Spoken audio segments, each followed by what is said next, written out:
The final day of the Barcelona test gave McLaren something it had been missing all week: context.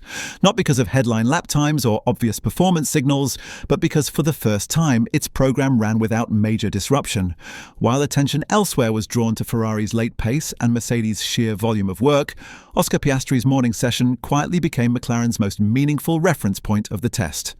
After losing the first 2 days and seeing a full session wiped out by a fuel system issue, Piastri finally had the conditions required to do representative work. The program was clean, the running consistent, and the focus firmly on understanding rather than reacting. He cycled through different configurations, built rhythm, and began to establish a clearer picture of the MCL40's operating window. When Piastri described it as a much smoother day, it reflected more than just the absence of problems. At this early stage of a new regulation cycle, operational stability often matters more than outright speed. McLaren's internal assessment was that the car behaved broadly as expected, which meant the information gathered on the final day could be treated as genuine reference data rather than damage limitation. In that sense, the session functioned less as a conclusion to the test and more as a reset.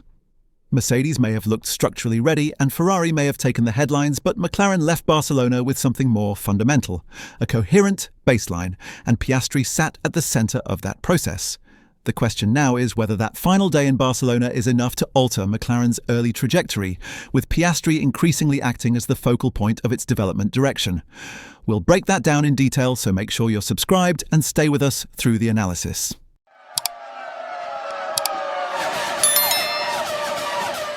What followed that final morning was not a sudden shift in competitive order, but a change in tone from inside McLaren. For much of the week, their test had been defined by compromise. The team arrived late, missing the first 2 days entirely, before finally running on Wednesday with Lando Norris. Thursday, which should have expanded the program, instead became about containment after a fuel system problem cut Piastri's running short and forced the team into a lengthy investigation. Mark Temple was explicit about the nature of that interruption. "Of course, it's a shame we could not run in the afternoon, as every minute of track time is precious at such an early stage of the season," he said. "We discovered a fuel system problem, which meant we haven't been able to do all the running we would like. The car is very complex, so we decided to bring the car back into the garage and strip it down to fully understand where the problem is coming from." That context matters because it explains why Friday carried such weight internally.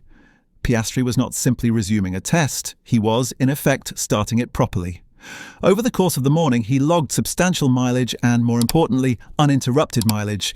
By his own account, that changed everything about how the day felt from the cockpit. "It was nice to get some good laps on the board," he said. "It was a much smoother day than the first 2 we've had, and that was nice. I got into a pretty good rhythm and was able to start to feel what the car's actually like." That emphasis on feel is significant. The 2026 cars represent a fundamental shift, with reduced aerodynamic load and a power unit that demands a different approach to energy deployment. Piastri was candid about how much there still is to learn.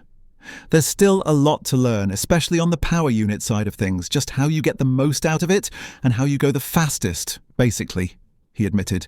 "So there's still plenty of things to learn there." But the key point is that learning had finally begun in earnest. During his Friday running, Piastri deliberately experimented. "I tried a few things already to see how we can improve it," he explained. "We're just trying to run it in different configurations and on different settings to see what it's like for race weekends." That kind of work is impossible when a program is fragmented. It requires continuity, repetition, and a stable baseline, all of which McLaren lacked earlier in the week. The team's own assessment reinforces why Friday was viewed as a turning point rather than simply a recovery. Temple stressed that, aside from the fuel system issue, there had been no nasty surprises. "We've got a good understanding of where the car is from a baseline point of view," he said. "Overall, we haven't encountered anything too unexpected. The behaviour and handling of the car is in line with what we thought, so nothing is catching the drivers out."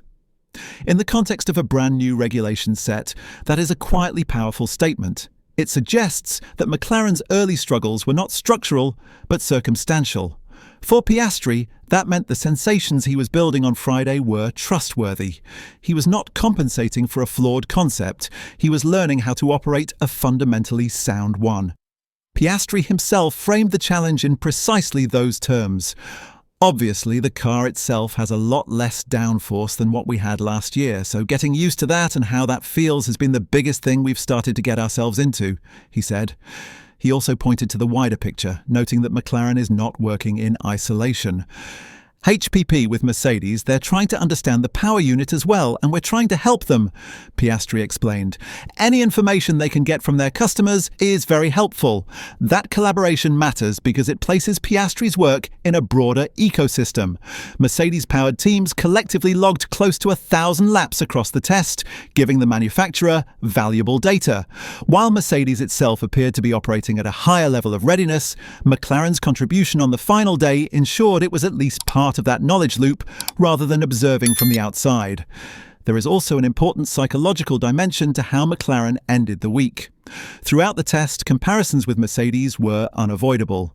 The Silver Arrows completed the most mileage, ran cleanly, and even executed full race simulations. Temple acknowledged the benchmark this set. McLaren admitted that rivals had set a very high bar for performance. Against that backdrop, simply stabilising operations might seem like faint praise, but in development terms it is often the prerequisite for progress. For Piastri, the final day also reinforced his growing role within the team. Entering 2026, McLaren are defending Constructors' Champions, and Norris arrives as the reigning Drivers' Champion. Yet Barcelona subtly highlighted how central Piastri has become to the technical narrative. His feedback, his willingness to articulate limitations rather than mask them, and his methodical approach to a complex new car all stood out. He was careful not to oversell what had been achieved. Looking ahead to Bahrain, he framed Barcelona as preparation rather than proof. "I think we've prepared well already for it by running here," he said. "There haven't been too many surprises in terms of how I've got to drive or how the power unit works. We were making sure it works as we expect. That was the biggest thing." That understated assessment is telling. It suggests a driver focused on process rather than reassurance. The broader picture, then, is not one of McLaren suddenly matching Mercedes or outshining Ferrari. Instead, it is about a team emerging from a disrupted test week with clarity. By the end of day 5, McLaren understood its car, its problems, and its immediate priorities. Piastri's running was central to that understanding, providing a reference that had been missing when the week began. In an era defined by rapid convergence and limited testing, those reference points can shape an entire development trajectory. The data gathered on Friday will inform simulator work, Bahrain preparations, and early season upgrades. More importantly, it gives McLaren a stable platform from which to ask the right questions. Barcelona, then, did not crown favourites, but it did reveal who was learning effectively. For McLaren, the answer lay less in the timing screens and more in how Oscar Piastri spoke about his car. Calm, precise, and grounded in specifics, his comments reflected a driver who had moved from coping with circumstances to actively shaping the next steps. That is why the final day mattered, not as a headline, but as a hinge point. McLaren arrived in Barcelona chasing mileage and reassurance. They left with understanding, and with Piastri increasingly embedded at the centre of their technical direction. So the provocation to leave you with is this. If McLaren's real progress in Barcelona came not from speed but from clarity, could Oscar Piastri's role in defining that clarity become one of the most important factors in how quickly they close the gap in 2026? Let us know what you think by dropping your view in the comments below.